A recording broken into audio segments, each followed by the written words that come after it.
Seorang kakek SE yang sudah berumur 64 tahun asal Kabupaten Rejang Lebong, Provinsi Bengkulu akhirnya ditangkap polisi. Ia ditangkap karena terbukti melakukan tindak asusila terhadap teman cucunya yang masih berusia 5 tahun sebanyak 2 kali.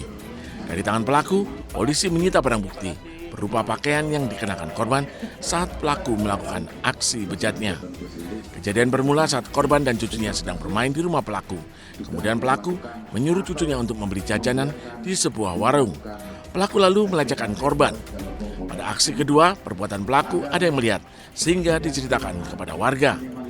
Kemudian mendatangi anaknya sendiri yang menjadi korban dan membujuknya supaya menceritakan apakah benar informasi tersebut terjadi terhadap si korban. Dan kemudian ternyata benar hasil dari pengakuan korban sendiri. Atas perbuatannya, pelaku dijerat pasal perlindungan anak dengan ancaman pidana 15 tahun penjara dan denda maksimal 5 miliar rupiah. Dari Rejang Lebong, Bengkulu, Widodo Waluyo, iNews melaporkan.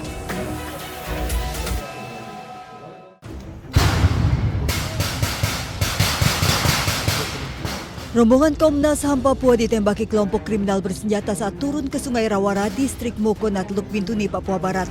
Rombongan ditembak dari arah seberang sungai saat pencarian Ibtu Tommy Marbun yang hilang sejak Desember 2024. Pasukan Brimob yang melakukan pengamanan berhasil memukul mundur kelompok kriminal bersenjata ke dalam hutan hingga rombongan akhirnya berhasil dievakuasi.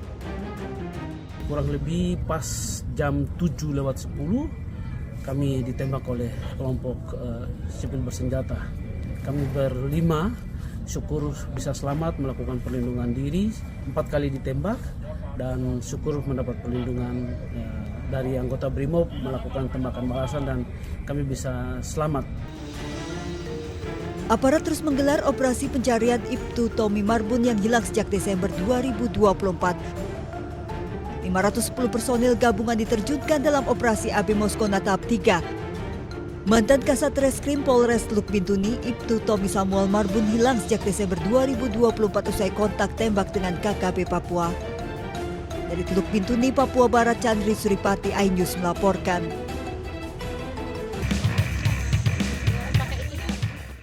Seorang warga negara asing asal Norwegia ditemukan warga di dalam sebuah parit di ladang Nagari Pangkalan, Kabupaten 50 Kota dalam kondisi tertelungkup dengan mengenakan kostum olahraga dan sepeda. Korban bernama Gabriel, 71 tahun, dievakuasi tim Basarnas, polisi, dan anggota TNI. Jenazah korban dibawa ke Rumah Sakit Bayangkara Polda Sumatera Barat di Kota Padang guna proses otopsi.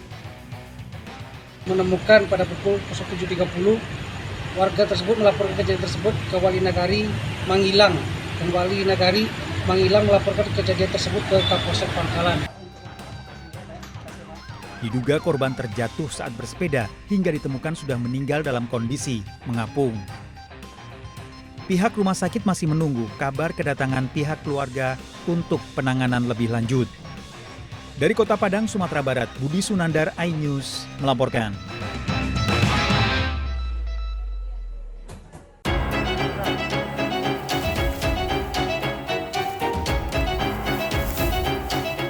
Warga Kota Solok, Sumatera Barat digegerkan dengan penemuan kerangka manusia di area persawahan di belakang gedung DPRD Kota Solok. Kerangka tersebut ditemukan pertama kali oleh seorang warga yang hendak mencari rumput karena curiga ada bau tak sedap. Pencari rumput tersebut pun langsung melapor ke petugas.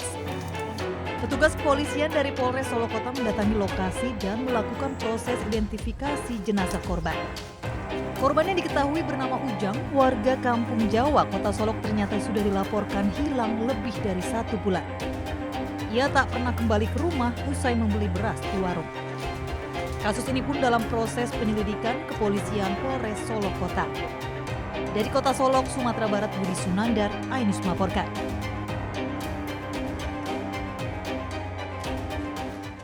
Polres paket mendukung namanya. Petugas Badan Pengawas Obat dan Makanan mendatangi salah satu rumah warga yang memproduksi kerupuk di Desa Air Merah, Kabupaten Rejang Lebong, Bengkulu. BPOM mendatangi rumah warga ini setelah mengetahui pemilik rumah baru saja menerima paket berupa bahan-bahan kimia. Alhasil paket yang dibeli secara online ini langsung diperiksa dan dibawa ke kantor BPOM. Usai didalami, ternyata kerupuk mengandung boraks yang berbahaya bagi tubuh. Nah, tapi di dalam produk ini yang terdapat kandungan borak yang dicampurkan ke bahan-bahan pangan. Nah, ini yang tidak boleh di produk makanan. Di bungkusnya juga ada label BP POM seperti apa? Jadi BP POM ini awalnya ini sudah tidak ada. Jadi isinya dari ini tidak ada dari BPOM. Dia buat sendiri ya? Ini dia buat sendiri. Palsu ya. BPOM mengimbau pada masyarakat agar lebih berhati-hati dan waspada dalam memilih makanan yang hendak dikonsumsi. Dari Rejang Lebong, Bengkulu, Widodo Waluyo, iNews melaporkan.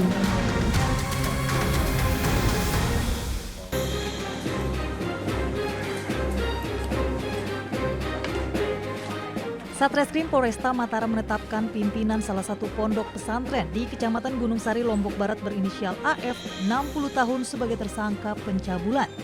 Terdapat 2 laporan polisi dalam kasus AF, yakni laporan pencabulan dan laporan persetubuhan dengan korbannya berjumlah 10 orang. Dugaan kasus pencabulan dan persetubuhan tersebut terjadi pada tahun 2016 hingga 2023 lalu. Namun para korban baru berani mengungkapnya, bahkan sebagian besar korban sudah berstatus alumni. Kita juga sudah melakukan penetapan tersangka dan melakukan penahanan ke yang bersangkutan. Untuk yang sudah kita periksa sehingga dikeluarkan penetapan tersangka yaitu ada 5 pencabulan dan ada 5 persetubuhan. Dan 1 orang itu di antara 10 orang ini disetubuhi juga dan dicabuli juga. Polisi pun masih mengembangkan kasus ini karena diperkirakan masih ada korban lainnya yang belum melapor. Diduga para korban merasa malu dan tertekan karena pelakunya melibatkan tokoh agama yang menjadi panutan. Dari Mataram, Nusa Tenggara Barat, Hari Kasidi, iNews melaporkan.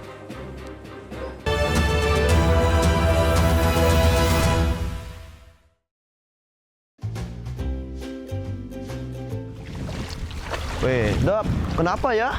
Kalau habis nanam mangrove, badan rasanya jadi seger semua. Apa aja maksudnya?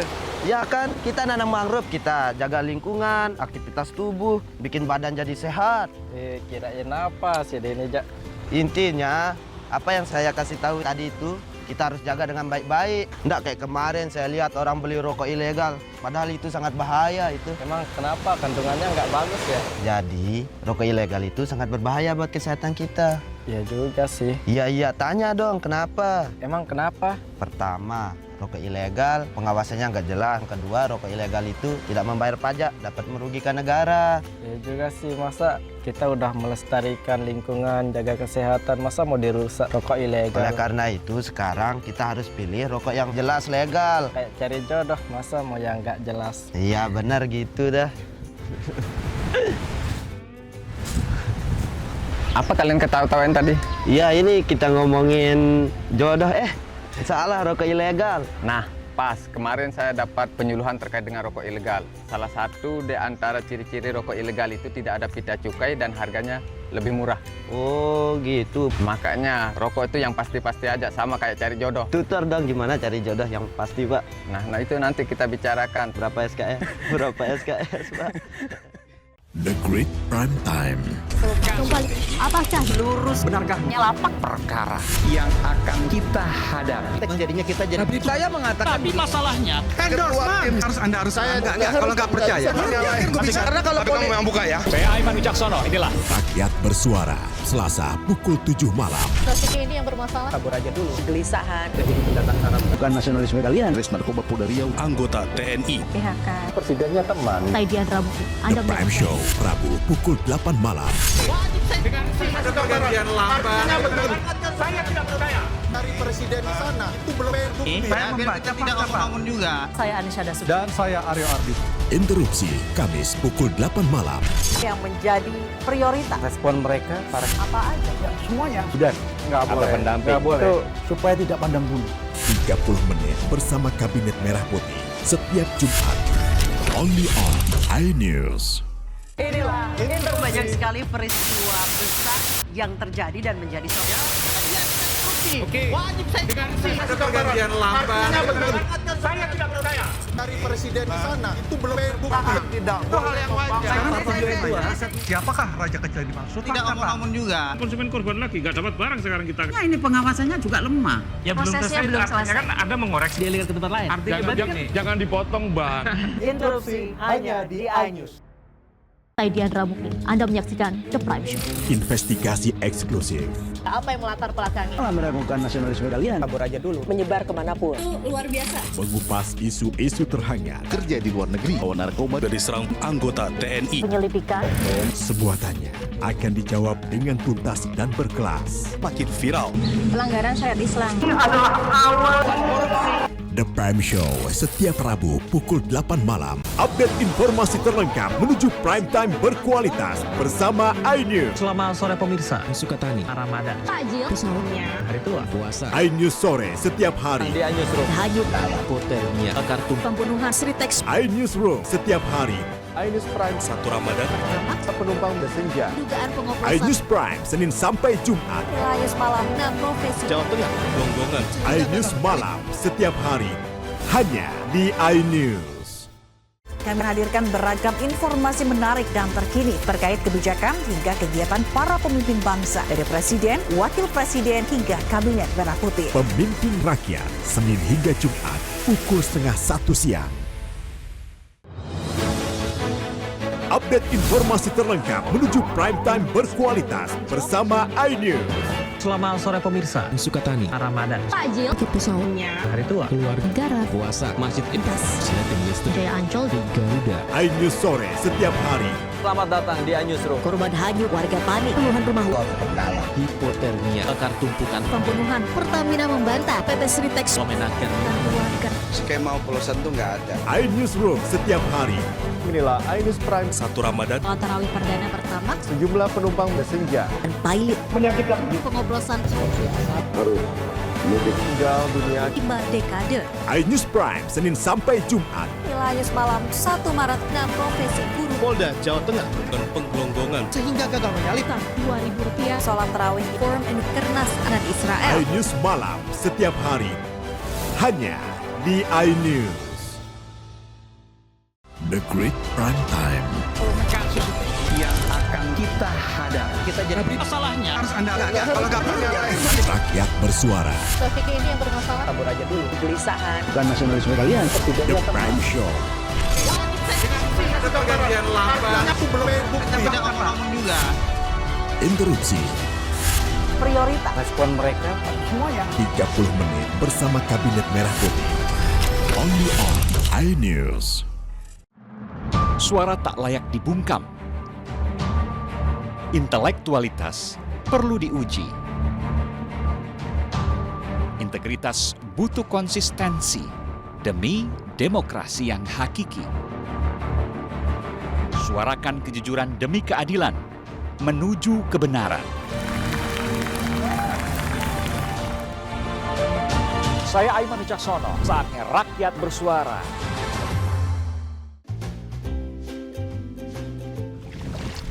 Weh, Dok, kenapa ya? Kalau habis nanam mangrove, badan rasanya jadi seger semua. Apa aja maksud Cide? Ya kan, kita nanam mangrove, kita jaga lingkungan, aktivitas tubuh, bikin badan jadi sehat. Kirain apa sih ini, Jak? Intinya, apa yang saya kasih tahu tadi itu, kita harus jaga dengan baik-baik. Nggak kayak kemarin saya lihat orang beli rokok ilegal, padahal itu sangat bahaya itu. Emang kenapa? Kandungannya nggak bagus ya? Jadi, rokok ilegal itu sangat berbahaya buat kesehatan kita. Ya juga sih. Iya, tanya dong kenapa? Emang kenapa? Pertama, rokok ilegal, pengawasannya nggak jelas. Kedua, rokok ilegal itu tidak membayar pajak, dapat merugikan negara. Ya juga sih, masa kita udah melestarikan lingkungan, jaga kesehatan, masa mau dirusak rokok ilegal? Oleh karena itu, sekarang kita harus pilih rokok yang jelas legal. Kayak cari jodoh, masa mau yang nggak jelas? Iya, benar gitu dah. Apa kalian ketawa-tawain tadi? Iya, ini kita ngomongin jodoh. Salah, rokok ilegal. Nah, pas kemarin saya dapat penyuluhan terkait dengan rokok ilegal. Salah satu di antara ciri-ciri rokok ilegal itu tidak ada pita cukai dan harganya lebih murah. Oh gitu. Makanya rokok itu yang pasti-pasti aja, sama kayak cari jodoh. Tutor dong gimana cari jodoh yang pasti, Pak. Nah itu nanti kita bicarakan. Berapa SKS? Berapa SKS, Pak?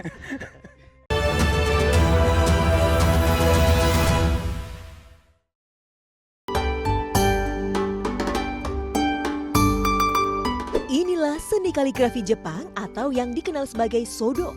Melukis aksara di atas kertas merupakan budaya negara Sakura yang terus dilestarikan secara turun-temurun lebih dari sekedar menulis kanji. Kaligrafi Jepang merupakan seni yang mengekspresikan diri. Meski diperkenalkan dari Tiongkok sekitar abad ke-5, kaligrafi Jepang memiliki perbedaan dengan kaligrafi Cina. Setiap huruf kanji yang dibuat memiliki makna dan karakteristik tersendiri. Kali ini, para peserta Genesis asal Indonesia antusias belajar menulis kaligrafi ditemani oleh siswa SMA Takikawa Nishi. Setiap goresan harus dibuat dengan hati-hati, sehingga dibutuhkan konsentrasi penuh dalam kendalikan gerakan tangan. 中国の書道は字の形、書き方に、正しさを求めます。日本は余白、白いところを大切にします。それと中国は漢字、日本は仮名の文字も書道で書きます。 Agak gugup, tapi karena senang, ya puji Tuhan akhirnya bisa. Saya rasa sulit, tetapi setelah mencoba, ya sangat mau lagi. Agar tradisi kaligrafi tetap terjaga, di SMA Takikawa Nishi, kaligrafi dimasukkan ke dalam kurikulum sekolah 1 jam setiap minggu. Nah, pemirsa, ini dia salah satu hanji dari khas Jepang. Nah, artinya adalah wa. Maknanya itu adalah damai dan harmonis. Tentunya ini tidak hanya sekedar sebagai tulisan, tetapi juga gaya seni yang dilanturkan di dalam sebuah tulisan seperti ini. Wah, menarik ya.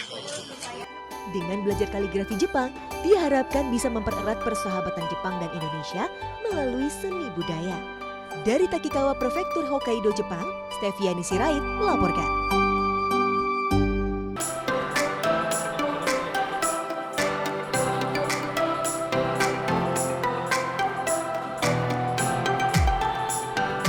Sekarang kita lagi ada di Blok M, tempatnya Gen Z, tapi ada makanan Palembang namanya mie celor.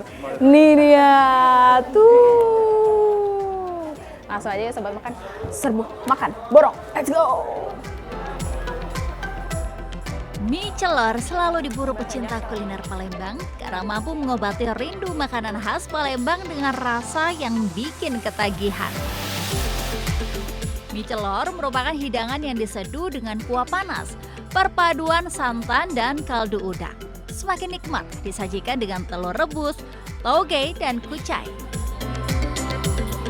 Overall dari rasanya, dari mie-nya itu kenyal, dipadukan dengan kuah yang creamy-nya itu ada manisnya, ada gurihnya, ada asinnya. Jadi dia menyatu di kuah yang creamy ini. Apalagi toppingnya tadi ada udangnya manis, fresh. Terus ada telur, jadi rasanya benar-benar balance banget. Rasanya kayak mau duar. Tak hanya mie celor, kedai yang berada di kawasan Melawai, Blok M, Jakarta Selatan ini menyediakan juga berbagai makanan khas kota Venesia dari timur, seperti tekwan yang lembut dan gurih, serta kue maksuba yang empuk dan manis. Dijamin beragam sajian ini membuat perut kenyang, hati bahagia. Dari makanan yang ada di sini itu semuanya khas Palembang dan itu enak banget. yang pengen nih jelajah makanan Nusantara, nggak usah jauh-jauh ke daerah asalnya. Karena di sini Melawai udah ada makanan Palembang dari mie celor, tekwan, dan lain-lain. Dari Jakarta, Jen Cahyani bersama juru kamera Oki Mahendra dan Raga Firdaus melaporkan. Let's go makan lagi!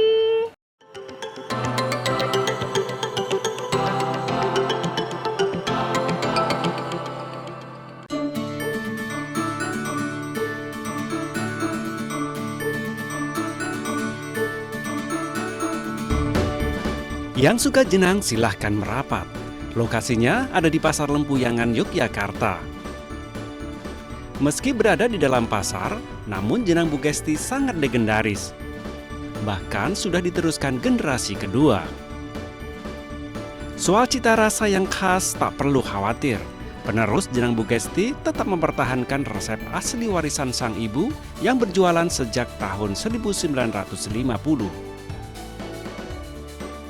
Tak heran kudapan legendaris ini menjadi langganan para tokoh nasional dan sering dipesan keluarga Keraton Yogyakarta.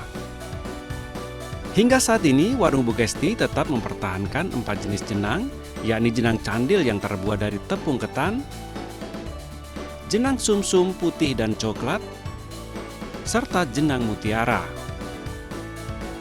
Guna menambah rasa manis, jenang-jenang ini disiram larutan gula Jawa. Tekstur kental dari larutan gula berpadu santan kelapa yang gurih semakin nikmat karena disajikan dengan daun pisang. Ibu ya, kalau saya kan cuma dari generasi kedua. Kalau yang dari ibu itu dari tahun 50-an. Dari tahun 50-an, jualannya tetap bisa terus pada Para pelanggan mengaku suka dengan rasa otentik jenang Bu Gesti yang cocok untuk menu sarapan. Enak, tidak begitu manis tapi rasanya kan berbagai rasa tapi bisa menyatu. Sering kesini saya juga. Setiap Sabtu kalau dia kan Sabtu. Bedanya kalau rumahnya begitu masih hangat. Nah, bagi Anda yang sedang berkunjung ke kota Yogyakarta, bisa menyempatkan mampir ke warung Bu Gesti yang buka setiap hari pukul 8 pagi hingga 12 siang. Cukup merogoh kocek Rp6.000, Anda sudah bisa mencicipi nikmatnya jenang legendaris. Dari Yogyakarta, Heru Trijoko, iNews melaporkan.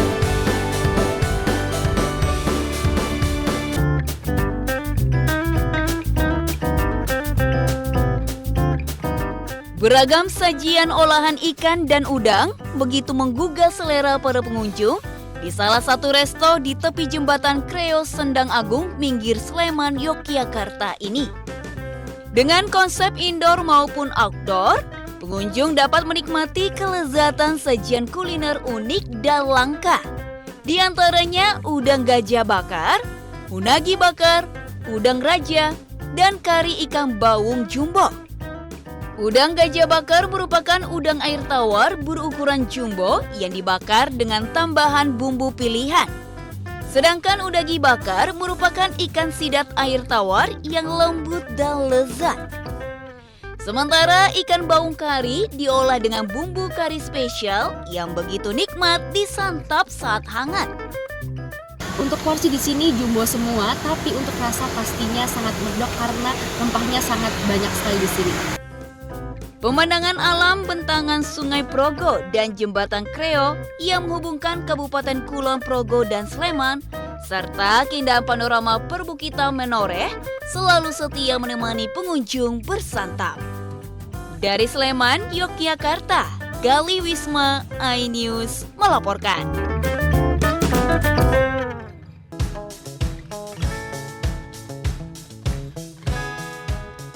Bebek Mandarin saat ini kian melejit dan menjadi koleksi para pecinta hewan hias. Selain bentuknya yang mungil dan lucu, kecantikan corak bulunya begitu mempesona.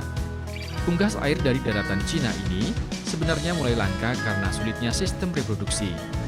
M. Ardiansyah, warga Pakjo Ujung, Kota Palembang, yang membudidayakan bebek Mandarin ini mengaku, bebek ini bertelur hanya sekali dalam setahun saat musim dingin tiba di bulan Juni hingga Desember. Jumlah telurnya pun terbatas tidak lebih dari 12 butir, dengan masa pengereman mencapai 30 hari. Itu pun tidak semua telur bisa menetas.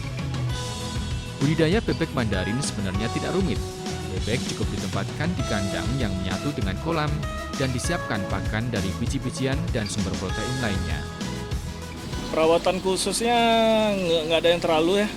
Seperti pelihara ayam pada umumnya aja seperti itu. Pakannya? Pakan jagung, beras merah, sama pur. Kita kasih pelet. Sama ada jangkrik, kalau ada ulat Jerman juga seperti itu. Bebek Mandarin memiliki nilai jual yang fantastis. Sepasang anakan bebek Mandarin dijual di kisaran 6 juta rupiah.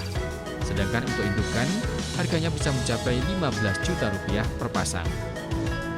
Dari Palembang, Sumatera Selatan, Erwin Setiawan, iNews melaporkan.